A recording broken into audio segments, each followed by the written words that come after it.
All right, let's go. Number 10. Grime's Graves.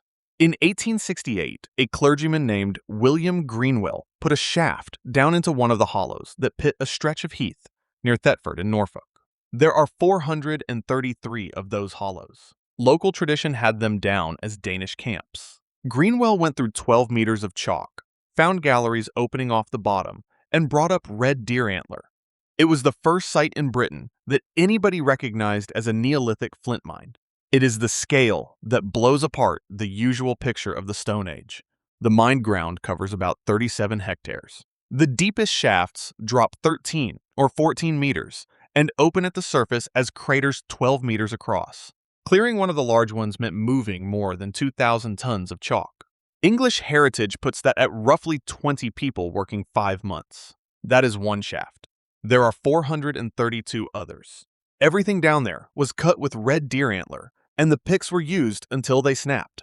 An excavated pit yields an average of 142 of them. A single large shaft consumed the antlers of something like 120 deer. Somebody was running a supply chain in antler before anyone in Britain owned a metal tool. The logistics are extraordinary. Then there is a detail that makes it feel immediate. A number of the picks came up with fingerprints preserved in the chalk paste that had dried onto the handle. What the miners were after was floorstone, the deepest seam. It is a jet black flint that comes out in tabular slabs. Reaching it meant sinking past 2 poorer seams and ignoring both. That is a decision about quality taken underground by people we tend to imagine as improvisers. A medium shaft could give up 60 tons of floorstone, enough for perhaps 10,000 axes. The site total runs to 16 or 18,000 tons.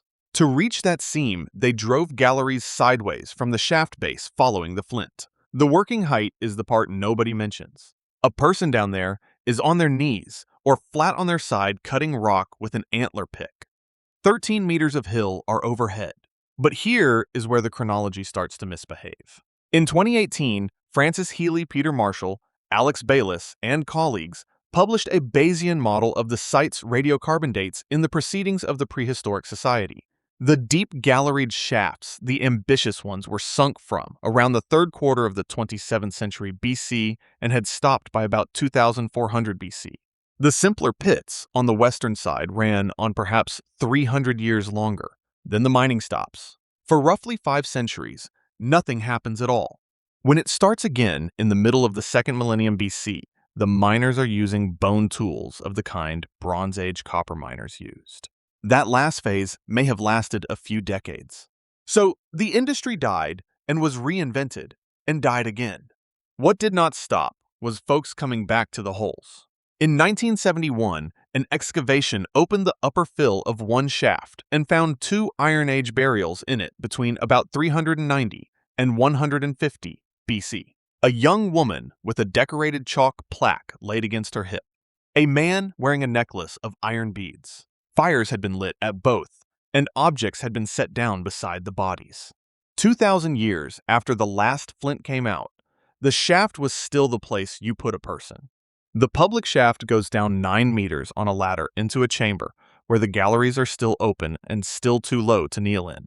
No Neolithic miner has ever been found at the bottom of a Grime's Graves shaft. What it produced instead was a woman with a chalk plaque at her hip, lowered into the fill of somebody else's workplace by people who no longer knew what the hole was for. The hole outlasts the industry. Then it outlasts the memory of the industry. And it is still unmistakably a place to put a body. Number 9. The Cissbury Lady. A human jaw fell out of the ceiling. It was 1875 on the chalk hilltop of Cissbury in West Sussex. The man underneath it was Augustus Lane Fox, who would later change his name to Pitt Rivers and more or less invent British excavation practice. He looked up. The rest of the skulls was still there, wedged base downwards between 2 lumps of chalk rubble. The face turned west. The shaft became known to the diggers as the skeleton shaft. Cissbury is one of the great flint mining fields of Neolithic Europe. Around 270 shafts were sunk into the hill from about 4000 BC up to 12 meters deep, with as many as 8 galleries radiating from a single shaft bottom and interconnecting underground. The galleries run about 3 feet high. The miners left chalk pillars standing to hold the roof. 3 years later, in April 1878, a second body came out of shaft 6. George Rolleston, the Oxford anatomist, went down to look and concluded in print that there was some evidence both individuals had been flint workers. That is where the story sat for 70 years, and it is a story the 19th century wanted badly. The prehistoric miner killed at the face, lying where the roof caught him. It is a haunting image. It is also almost entirely an invention. Then came John Pole, a self-taught excavator who spent 34 years on the Sussex mines from Blackpatch in 1922 to Cissbury in the 50s, largely ignored in his own lifetime. In shaft 27, he found a skeleton a meter above the floor. He wrote that it was one of the old flint miners killed in an accident at work, whose body his friends never recovered. It was not a miner in the sense he meant. When the bones were examined, they turned out to belong to a woman of about 25. She is called the Cissbury Lady now, and she is in Worthing Museum. The trouble is, those stories still almost never survive a radiocarbon lab. Take the most famous version of it. At Oborg, in the Belgian chalk country near Mons, a skeleton came out of a quarry in 1891 and became the buried Neolithic miner of every textbook after it. A second turned up in 1913, reportedly with an antler still in its hand. In 1993, a team from the Royal Belgian Institute of Natural Sciences went back through it all and took the thing apart. The find circumstances had drifted over the decades.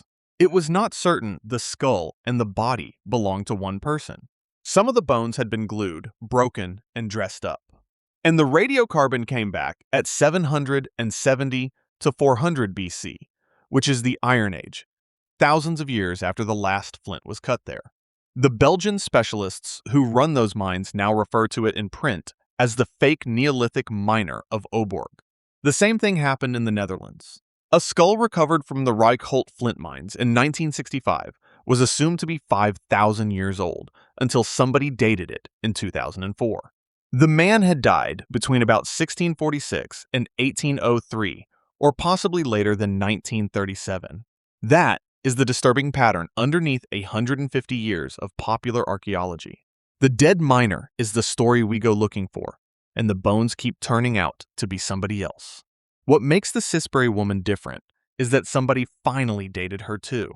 Ann Tether published the result in 2019. She died between 3,644 and 3,384 BC, which sits squarely inside the working life of the mine. The date held. So she is real. She is Neolithic, and she was found at the bottom of a working. That is the end of it. She lay in the shaft, fill a meter up, not under a fallen roof. Excavators today, reading human remains in mine shafts, tend to see deliberate deposition rather than disaster. The honest position is that we cannot tell which this was. A young woman went down a flint mine at Cissbury 5,500 years ago and did not come out. Whether the hill took her or whether somebody gave her to it is not a question the evidence can answer. Number 8. The lamp on the floor at Defensola. In April 1981, on the slope of a hill above Viesta, on the Gargano promontory in southern Italy, a machine clearing ground for a building broke into a cavity. 2 local men, Giuseppe Ruggieri and Antonino Cirillo, went in. What they had opened was the roof of an early Neolithic flint mine. The excavation that followed, directed by Attilio Galiberti of the University of Siena, produced one of the strangest working spaces in European prehistory. Defensola is not a shaft mine. The flint at Gargano sits in horizontal bands inside the limestone, so the miners followed the beds sideways, hollowing out flat-ceilinged rooms, and then pushing tunnels from one to the next. 18 separate mining sites have now been identified across the promontory, worked between roughly 6,000 and 2,500 BC. At Defensola, the main tunnel runs about 110 meters. It takes half an hour to get through. The passages here rarely exceed 60 centimeters. 60. It is the height of the kitchen counter. A person moving through it is lying almost flat, dragging a load of flint and a light with limestone, a hand's width above the back of the skull. It is a nightmarish space, and it was somebody's job. One working floor of the mine covers at least 6,500 square meters. All of it was worked at that height in the dark by people carrying stone lamps. The excavators had to go in the same way. Everything we know about this place was recovered by adults lying on their sides in a 7,000-year-old tunnel. We only have it at all because a machine clipped the roof of it in 1981. They also propped it. Where the roof was bad, the miners stacked waste rock into dry stone walls underground and left them holding the ceiling up. Somebody in the 6th millennium BC had already worked out that the mine wanted to close, and that you could argue with it. That is not a small piece of engineering. It is the same principle a modern mining engineer applies, arrived at by hand in the dark with no way to test it, except by being underneath it. What makes Defensola different is what the miners left on the floor. A stone lamp set down beside an extraction point. A vessel still holding traces of food in what looks like a rest area. The picks are heavy things. Coarse flint, averaging around 168 millimeters, and 860 grams. In most mines, the tools come out of backfill, discarded and mixed together. Here they lie, where they were put down by somebody who expected to pick them up again. The obvious reading is that the mine was abandoned suddenly, and the suggestion has always been an earthquake. It needs saying that nobody has ever demonstrated it. Galiberti noted the general hazard of a limestone bed letting go. The seismic story is a hypothesis with nothing attached to it, and it has hardened into fact through repetition, which is a haunting thing to watch happen to a place this quiet. The dating has taken a similar knock. Defensola is routinely called the oldest flint mine in Europe on the strength of a single radiocarbon measurement of around 6,000 BC. In a review of early European mining, Susana Consuegra and Pedro Diaz del Rio recommended putting that one date into quarantine until something else supports it.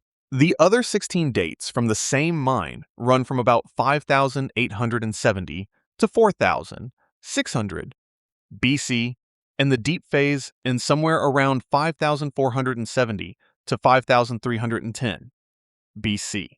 It is still extraordinarily early. It is just not a fact yet. No human remains have ever been found in the Defensola galleries. Nobody was crushed here, as far as anyone can prove. Which leaves the lamp. It is a shaped piece of stone with a hollow in it that once held fat and a wick. It was left on the floor of a tunnel 2 feet high, 7,000 years ago, beside a face that was still being worked. Whoever set it down there walked out of the hill, or was carried out, or was never in a position to come back for it. The mine has kept the object and lost the reason. Number 7. The 4 workers at Duzdagi. There is a mountain of salt 7 kilometers northwest of the city of Nakhchivan in the Azerbaijani exclave of the same name, and people have been cutting into it for something like 5,000 years. The modern quarry works one flank. The prehistoric workings honeycomb the rest of it. The site is called Duzdagi. It has been surveyed by a French and Azerbaijani team under Catherine Marot of the French National Center for Scientific Research and Veli Bakhshaliyev of the Azerbaijan National Academy of Sciences, using satellite imagery and aerial photography and satellite positioning to map what is left. Their account was published in 2010. The claim attached to the place is that this is the oldest salt mine in the world, worked from the second half of the 5th millennium BC. That claim needs a footnote, and the excavators supply it themselves. The 5th millennium date comes from pottery lying in the workings, not from the workings.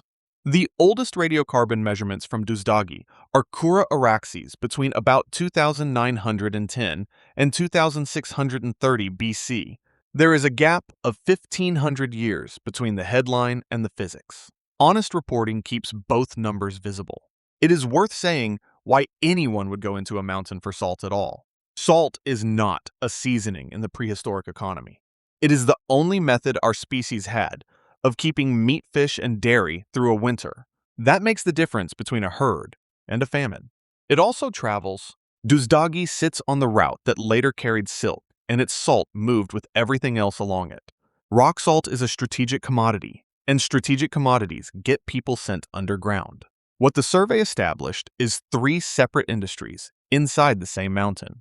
Around 3,000 to 2,600 BC miners cut semicircular hollows into a soft salt layer using pointed stone tools. Between roughly 1200 and 900 BC, a far more professional operation was extracting standardized rectangular slabs.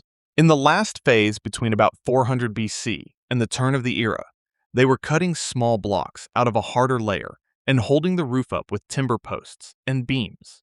That last detail matters because it means the earlier miners were not doing it. For most of the mountain's working life, nothing was propping anything. Stone hammers and sledgehammers, some of them weighing between 10 and 30 kilograms, swung by hand underground against a wall of rock salt. That is brutal work in any century. It is also mechanically an excellent way of bringing down a ceiling nobody intended to bring down. Except that none of this is the reason Duzdagi belongs on this list. In the 1970s, Soviet-era quarrying at the mountain broke through into an ancient tunnel that had fallen in. Inside it were the remains of 4 workers lying with their tools. The stone tools placed the collapse at the end of the 3rd or the beginning of the 2nd millennium BC. That makes it a Middle Bronze Age disaster, and the only prehistoric mining accident on the Eurasian record that anybody claims to have physically recovered. They weren't studied. There is no radiocarbon date on those 4 people. There is no report on their ages, their sexes, their injuries, or how long they had been down there. We have 4 workers and nothing else.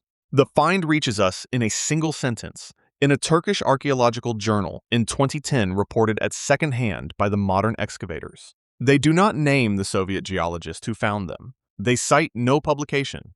And when Morrow and Thomas Stolner assembled the major synthesis on early mining in the Caucasus in 2023, complete with 14 new radiocarbon dates from Duzdagi, the 4 dead miners were not mentioned at all.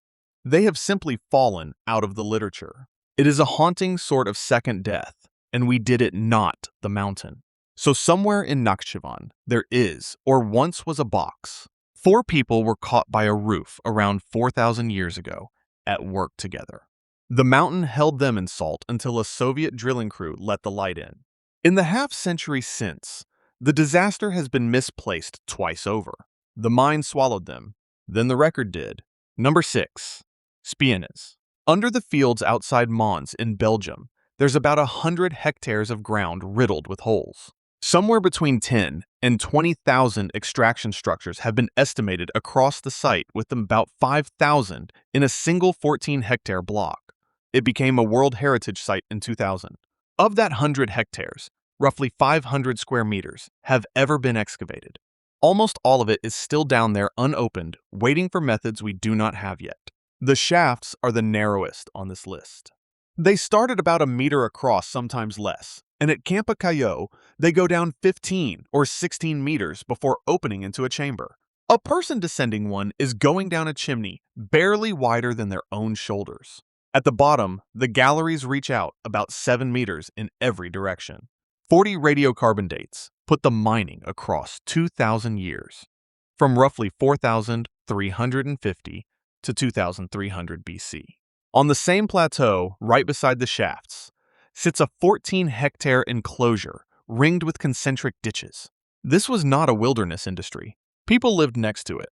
What they were cutting for is a flint that occurs in tabular slabs, and some of those slabs weigh 500 kilograms. Around 30 large ones came out of a single mine. The products went a long way. Axe heads up to 28 centimeters, blades of 15 to 20, distributed 150 kilometers from the hill they were made on. Now the method, because the method is the whole point here. A 500-kilogram slab of flint cannot be lifted off a ceiling, so the miners at Spiennes did the opposite. They dug the soft chalk out from underneath the slab, working in the space they were creating, leaving a pillar of chalk standing in the middle and props of chalk around it to carry the weight. Then, when the undercutting was finished, they went back in and knocked the props out. But here is where the technique turns on the people using it. The whole operation depends on causing a roof fall on purpose. It happens in a chamber a person is standing in the dark at the bottom of a 16-meter shaft that has to be climbed to get out. The slab drops. It breaks under its own weight, and the flint is on the floor in portable pieces. It is efficient. It is also the single most dangerous thing anybody could choose to do underground. And these miners did it, thousands of times.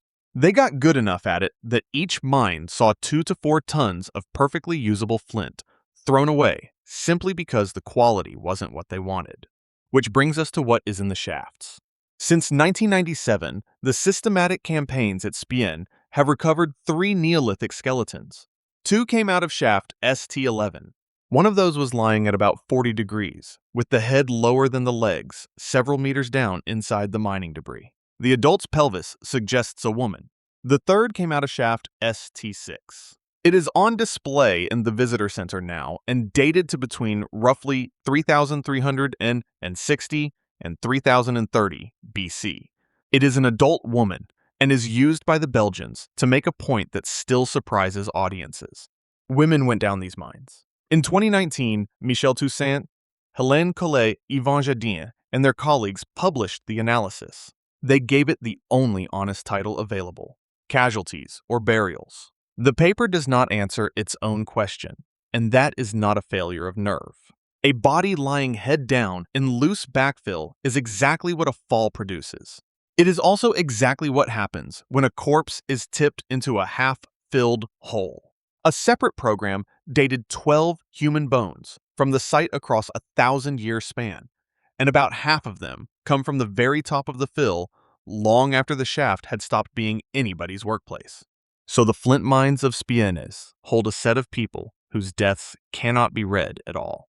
What can be read is the working method, and it tells us something colder than any skeleton. These communities engineered controlled collapses for 2,000 years as a routine part of the job and trained the next generation to do it.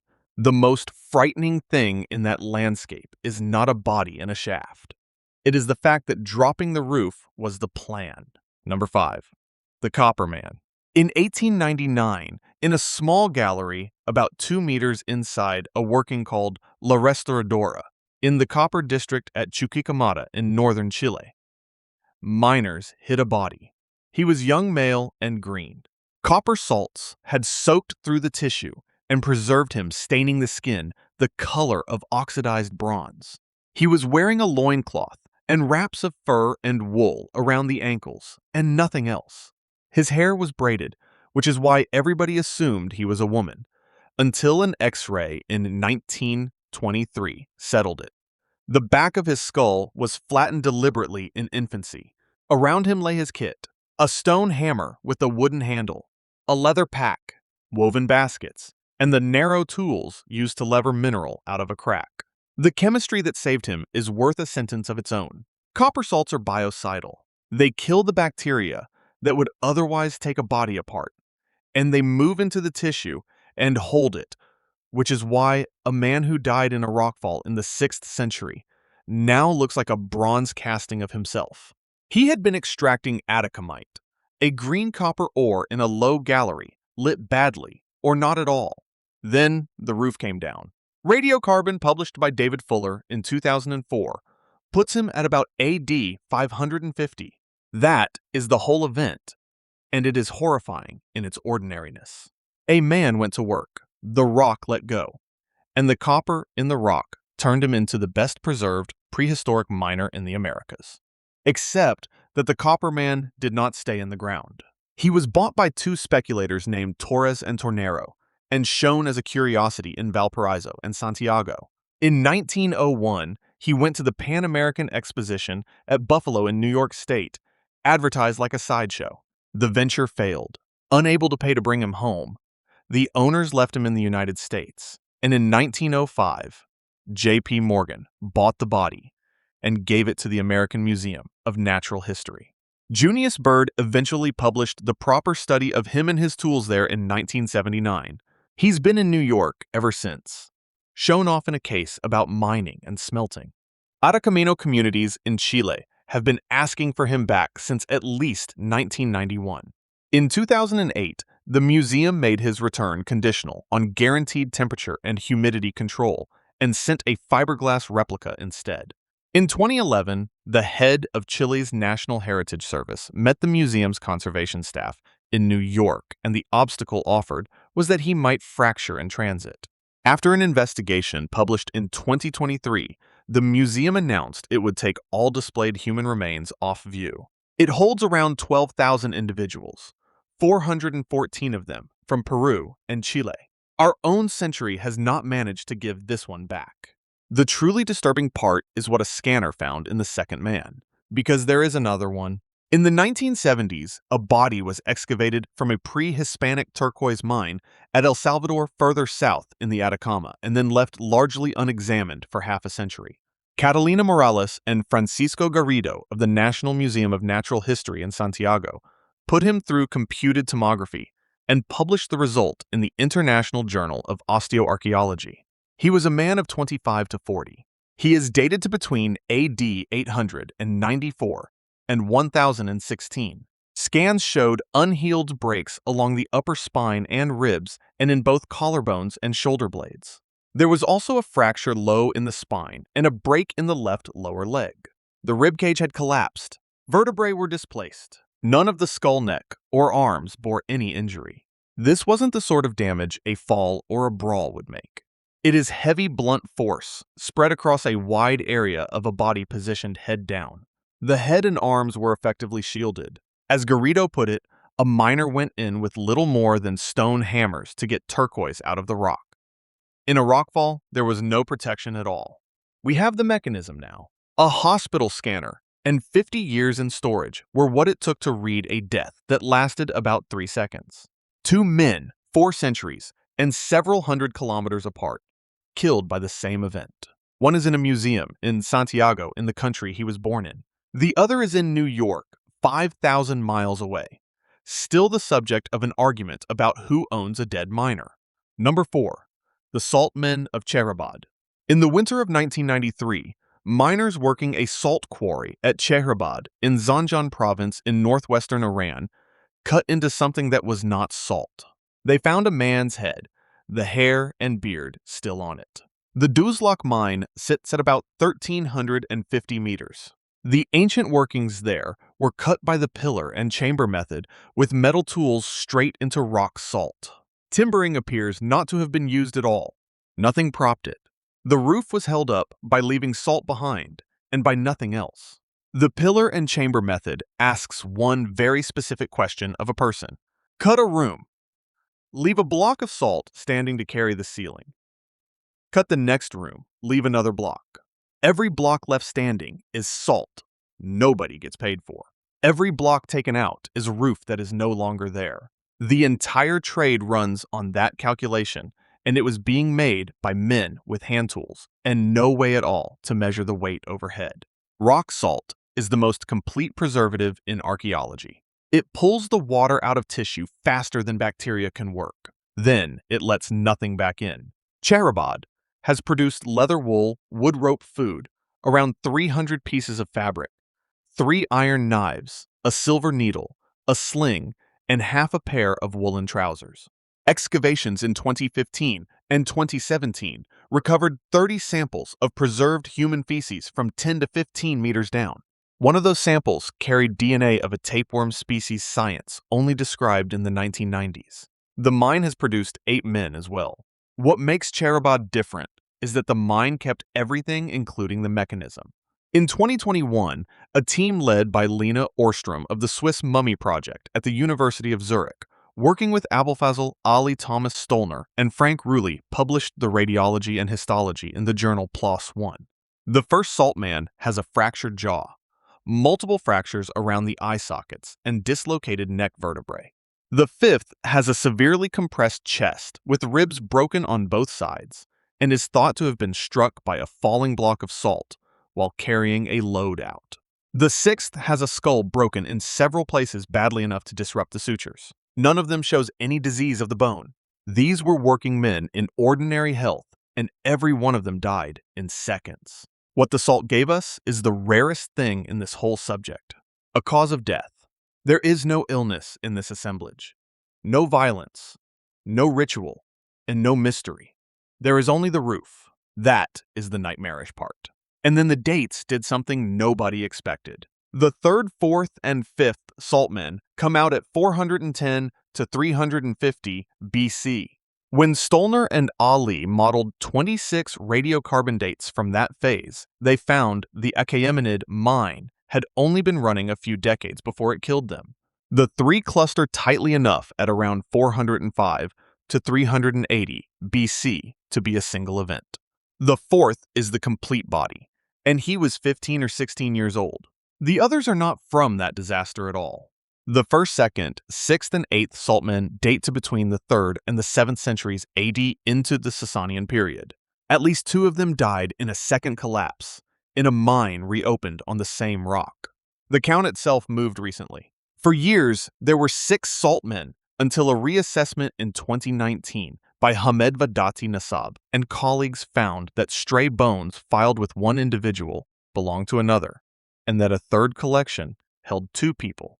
There are 8. They are not all in one place. The first man's head and lower leg are in the National Museum of Iran, in Tehran. 4 bodies are in the museum at Zanjan, and one was left exactly where he lay, still inside the mine. Full disclosure, this is the youngest entry here by a long shot. These are historical periods, not to prehistory. But the mining was prehistoric in every way that counts underground. No timber, no ventilation, hand tools, a roof held up by judgment, and a 15-year-old carrying salt out of a chamber that came down on him. The Achaemenid workings closed after the accident. Centuries later, people came back, opened the same rock, and it did the same thing to them. The mine did not learn. Neither did we. Number 3, the Sisters in Shaft 4. In the Krumlov Forest in South Moravia, in the Czech Republic, there is one of the largest chert mining fields in Europe. It was worked on and off from the Mesolithic to the Iron Age. That is not an industry. That is a habit kept up by one landscape for thousands of years. Systematic research there began in the 1990s under Martin Oliva of the Moravian Museum in Brno. In one of the largest of the late Lengil shafts in Mining District 6, the excavators went down through the fill and found a dog's skull. Beside it was a woman. She was lying about 6 meters down on her back or her side. A meter deeper, there was a second woman laid out on her back with her spine arched to follow the curve of the shaft wall. And on the second woman's chest, placed there was a newborn baby carried to full term. The radiocarbon date is 4,340 to 4,050 BC. That is inside the working period of the mine. Everything about these 2 people can now be reconstructed, and the reconstruction is bleak. Both were between 30 and 40 years old. One stood 148 centimeters, the other 146, which made them the 2 shortest adults in their entire population. Strontium in their teeth says they grew up locally and never went anywhere. Their diet carried more meat than other Czech Neolithic groups, which is what heavy physical labor tends to require. The damage is in the spine. Both women show severe degeneration of the vertebrae and heavy muscle attachment markers, the signature of loads carried over years rather than injuries taken in a moment. It is a brutal record of a working life written into 2 skeletons. One had broken a bone that was never set, and it healed into a false joint she then went on using. Both had been ill and underfed as children. In 2025, the analysis was published by Eva Vanikova and colleagues in archaeological and anthropological sciences, and it says plainly that these were women directly involved in the mining. That corrects a habit we have kept for a century of imagining a prehistoric mine as a room full of men. The excavation itself is old. Those bones came out of Shaft 4 more than 20 years ago, and then sat in storage while the methods caught up with them, which is why the publication is dated 2025 and the discovery is not. Ancient DNA closed the last gap. The 2 women share enough markers to be relatives, almost certainly sisters, and they carry the same maternal lineage. Their predicted eye color differs, one hazel or green and one blue. The baby is not the child of either of them. None of this looks like an accident if you ask me. A body that falls down a shaft does not come to rest on its back. Its spine wouldn't lie along the wall like that. A newborn doesn't just curl up on a dead woman's chest. The dog's skull didn't stroll in by itself. Whatever happened in Shaft 4 was carried out by people who took their time over it. The excavators call it a ritual burial rather than a fall. Their interpretation is strange and kind of beautiful. They thought the mine was owed something. Everything used up by the work went back into the ground when the work was finished. Tools waste animals, and sometimes the miners themselves. It is a reading of prehistoric mining as a transaction with the earth rather than a raid on it. It makes the shaft a grave by design. It should be said that the press coverage went further. Sacrifice was floated. So was the disposal of women who could no longer work. Those are not the paper's conclusions, and the difference matters. There are silicone faces on display in Brno now, built up from the two skulls. We know their height, their childhood illnesses, their eye color, their kinship, and exactly what the work did to their backs. We do not know their relationship to the baby, or who lowered them down that shaft, or whether they were breathing when it happened. They are among the most completely documented individuals in the entire European Neolithic. Everything about them survives, except the decision that put them there. Number 2. The Children of Hallstatt. In 2002, inside the mountain above the Austrian lake town of Hallstatt, archaeologists working a gallery called the Christian von Tusch Werk uncovered a staircase. It had been crushed flat and preserved in salt. Tree rings date the upper section to 1344 BC and the lower section to 1343 BC, which makes it the oldest wooden staircase in Europe by a very long margin. It is also a piece of design. The treads sit between two stringers in cut grooves, fixed with square tenons made in standard parts. So a damaged section could be pulled and replaced without dismantling the rest. It is over a meter wide. 2 people could pass on it carrying loads. That staircase is the clue to everything else. Salt has been mined at Hallstatt since at least 1500 BC. By the Bronze Age, 3 shaft systems were being worked at once, well over 100 meters down into the mountain. By the Iron Age, the strategy had changed to enormous horizontal halls over 170 meters long and up to 20 meters high, driven 200 meters into the rock. Miners went in with bronze picks on bent wooden shafts, leather sacks built to be emptied one-handed, and torches of split wood. Millions of the burnt torch fragments have been recovered. We know what they ate because the salt preserved that too. In 2021, Frank Meixner, Kirsten Kowarek, Hans Reschreiter, Albert Zink, and colleagues published 4 samples of preserved miners' feces in Current Biology. One of them, from between 650 and 545 BC, contains the fungus used to ripen blue cheese and the yeast used to brew beer. It is the earliest chemical evidence of either in Europe.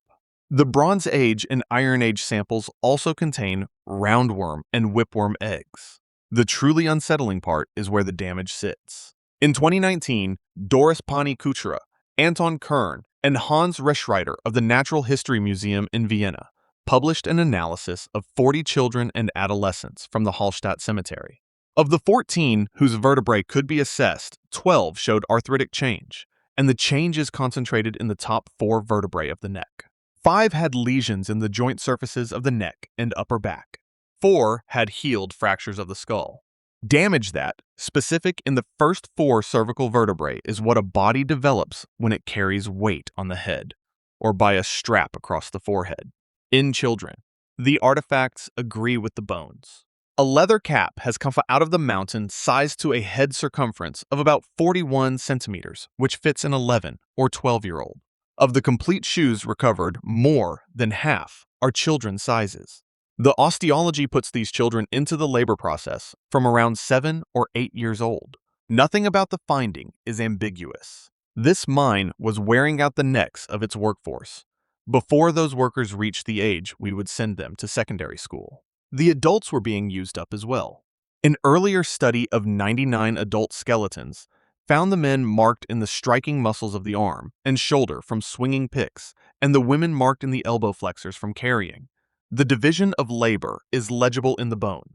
It is a brutal thing to be able to measure. And then there is the one body the mountain gave back. In 1734, miners in a working, called the Kilburg, found a man in the salt. Records from the salt works describe tufts of his coat still attached and the shoes still on his feet. The Natural History Museum in Vienna now dates him to around 350 BC.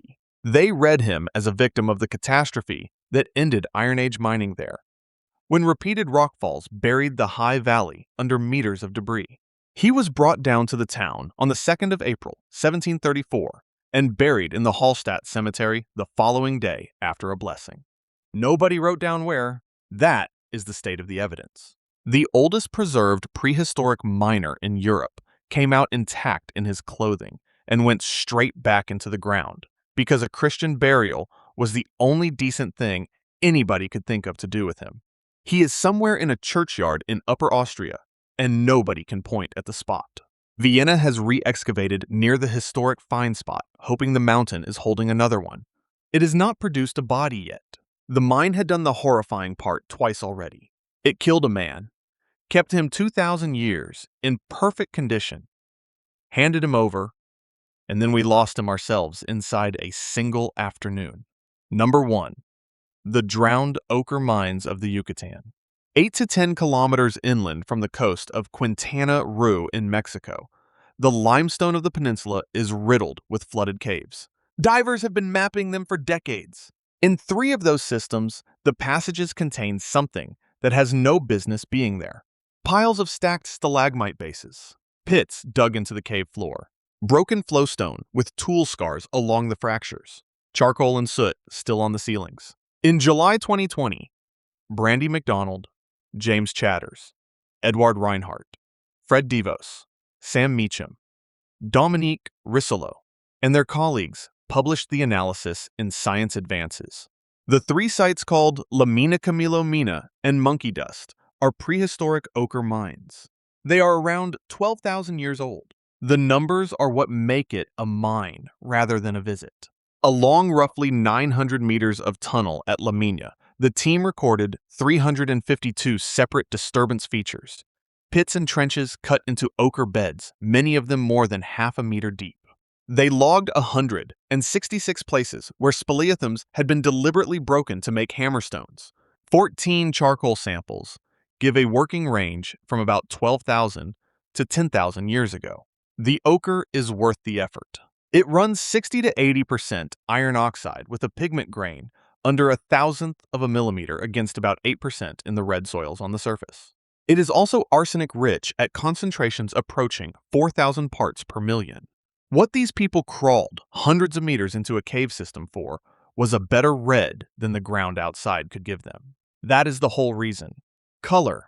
What makes the Yucatán workings extraordinary is how far in they go. The mining took place between 200 and more than 650 meters from the last daylight. At Camilo Mina, a chamber the divers call the Grand Canyon lies 24 meters below the surface. There is no route to those faces that does not involve a long, low crawl through absolute darkness. The charcoal shows exactly how they solved the problem. Everything they burned there is resinous torchwood, candlewood, and copal. The cell structure of the burnt fragments is blown open by expanding gas. That is what happens when wood burns hot and bright, not slowly. Then there are the cairns. 155 of them stood along the routes between the entrances and the ochre built from shattered flowstone. 2 flank a narrow path, one of them incorporating an upright stalagmite fragment stained with ochre. They are waymarks. Somebody laid out a road through the dark so the next crew could find the face. More importantly, it showed them the way back out. We can still read the route. It hits you hard that they needed a road home inside a hill. That is the picture. People carrying fire on a crawl of several hundred meters into a cave system to dig red earth out of the floor and marking the route home in stone, because getting lost in there is fatal, and everyone involved knew it, except the mine had already been abandoned when the water arrived. Sea level rose through the early Holocene, and calcite rafts on the cave floors date the flooding to between about 8,000 and 7,700 years ago. But sheets of flowstone had already sealed over the charcoal before the water came. Flowstone takes years to grow. The mining had stopped, and the caves stood empty and dry for a long time. And only then did the sea take the whole system and close it. I should clear one thing up, because it's been misreported since this first went out to the public. There are human skeletons in the flooded caves of Quintana Roo, at least 10 of them, from the same window of time. They include a teenage girl called Naya, who lies in a collapsed chamber 600 meters inside a neighboring system and died 12 to 13,000 years ago. They are not in the mines. James Chatters, who has worked on both, has said so directly. Not one set of human remains has been found in the mining areas at La Mina, at Camilo Mina, or at Monkey Dust. That's the right place to end, because it's the exact opposite of what a list like this promises. The mines of the Yucatán did not take the people who dug them. Those people got out. Every time for 2,000 years. Then they stopped coming, and the ocean rose and swallowed their workplace instead. What survives is the negative image of them. 352 holes in a cave floor. 155 cairns. Nobody needs any more, still standing in salt water under a jungle marking the way to a color. Mining is the oldest dangerous trade our species has. It's older than farming, writing, or the wheel, and it's always been the same hard bargain. Somebody goes into a hole with a light and a tool and takes something out of the rock, and the rock is always patiently trying to close. Every mine on this list is a version of the same bargain struck on 4 continents across 12,000 years. It is a terrifying continuity, and it did not end with the Bronze Age. The trade is still running today, and it is still killing people this week. The names are gone. The mines are still there. If you want to see more videos like this, click the video on screen now, and make sure to subscribe.